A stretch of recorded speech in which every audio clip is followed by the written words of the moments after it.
మహాపరిశుద్ధుడును మహోన్నతుడైన యేసుక్రీస్తు నామములో మీ అందరికీ వందనములు. ప్రియులారా, దేవుని వాక్యము ధ్యానందాము. సామెతల గ్రంథం 22వ అధ్యాయము 4వ వచనం. యెహోవా యందు భయభక్తులు కలిగియుండుట వినయమునకు ప్రతిఫలం. ఐశ్వర్యము ఘనతయు జీవమును దాని వలన కలుగును. ప్రియమైన దేవుని బిడ్డలారి, ఉదయకాల సమయంలో పరిశుద్ధాత్మ దేవుడు మనందరితో మాట్లాడును గాక. ఇక్కడ జ్ఞాని అయిన సొలొమోను ద్వారా పరిశుద్ధాత్మ దేవుడు వ్రాయించిన మాటలు. ఎవరైతే దేవుని యందు భయభక్తులు కలిగి జీవిస్తారో వారు వినయముతో కూడిన జీవితము కలిగి ఉంటారని, వారికి దేవుడు అనుగ్రహించు దీవెనలు ఐశ్వర్యము ఘనత అనుగ్రహిస్తానని దేవుడు మాట్లాడుచు ఉన్నారు. ప్రియులారా, ఈనాటి దినాలలో భక్తి ఉన్నది కానీ భయం లేదండి. గనుక ఆశీర్వాదాలు కోల్పోతూ ఉన్నారు. దేవుడు అంటూ ఉన్నాడు, భక్తి ఎంత ముఖ్యమో భయము కూడా అంత ముఖ్యము కదండి. గనుక భయభక్తులు కలిగి బ్రతుకువారుగా ఏ విషయాలలోనూ భయభక్తులు కలిగి ఉండాలి. దేవుడు చూస్తున్నాడని ఆయనకి ఇష్టము లేని కార్యాలు, ఆయన బాధ పెట్టే కార్యాలు ఎన్నడూ చేయకూడదు ప్రియులారా.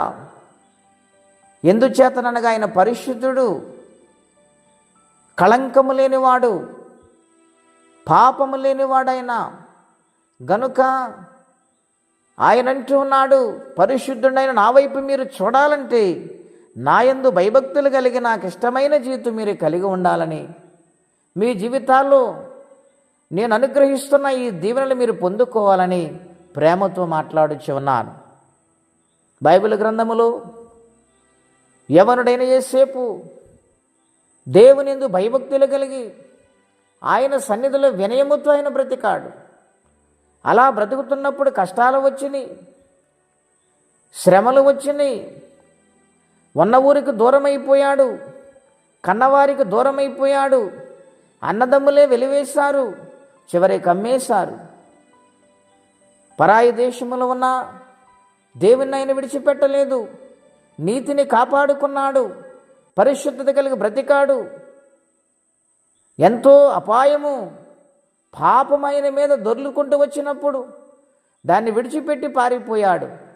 గనుక దేవుడు ఆయన దర్శించాడు, ఆయన జీవితాన్ని కనికరించాడు. సామాన్యమైన వ్యక్తిగా, ఎన్నిక లేని వ్యక్తిగా, ఎవరికి తెలియని వ్యక్తిగా ఆయన జీవితం ఉన్నప్పుడు తన భక్తిని చూసిన దేవుడు, తన పరిశుద్ధతను చూసిన దేవుడు, దేవుడంటే భయపడుతూ పాపానికి దూరమైపోయిన ఆ పరిస్థితిని చూసిన మహాదేవుడు సమయం వచ్చినప్పుడు ఆయనను దేశానికి గవర్నర్గా మార్చారు. దేశంలో అతి ఉన్నతమైన స్థానాన్ని దేవుడు అనుగ్రహించారు.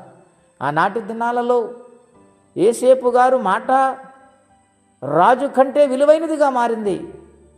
ఆయన మాట కోసం అనేక మంది ఎదురు చూసేవారు. సామంతులైన వారు, సైన్యాధిపతులు, మంత్రులైన వారు. ఇంతటి జీవితాన్ని ఎవరిచ్చారు? దేవుడే కదండి. ఆయన యందు భయభక్తులు కలిగి ఉన్నాడు, వినయముతో జీవించాడు. గనుక ఐశ్వర్యము దేవుడిచ్చారు, ఘనత దేవుడు ఆయనకు అనుగ్రహించారు, జీవమును దేవుడిచ్చారు. కాబట్టి ఉదయకాల సమయంలో దేవుని యందు భయభక్తులు కలిగిన బిడ్డలుగా ఉండాలి. సొంత ఆలోచన వలన, సొంత తెలివితేటల వల్ల, నాకేంటని అహంకారం వల్ల బ్రతకూడదండి. ఈ ప్రాణం ఏపాటిది, ఈ జీవితం ఏపాటిది.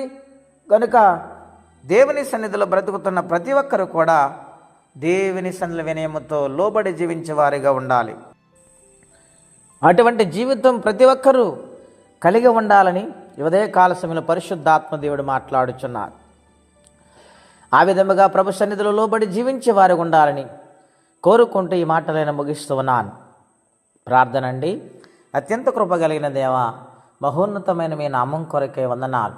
మీ యందు భయము భక్తి ఉన్నతమైన జీవితాన్ని అనుగ్రహిస్తానని, నేనే స్వయముగా మిమ్మల్ని ఆశీర్వదిస్తానని, నా సన్నిధిలో నమ్మకంగా బ్రతకమని చెప్పి ఉన్నారు ప్రభువా. ఆ మాటను బట్టి మిమ్మల్ని స్తుతిస్తున్నాం. మీ ఆత్మను మాకు తోడుగుంచండి. మీ రాజ్యమునికి వారసులుగా మార్చండి.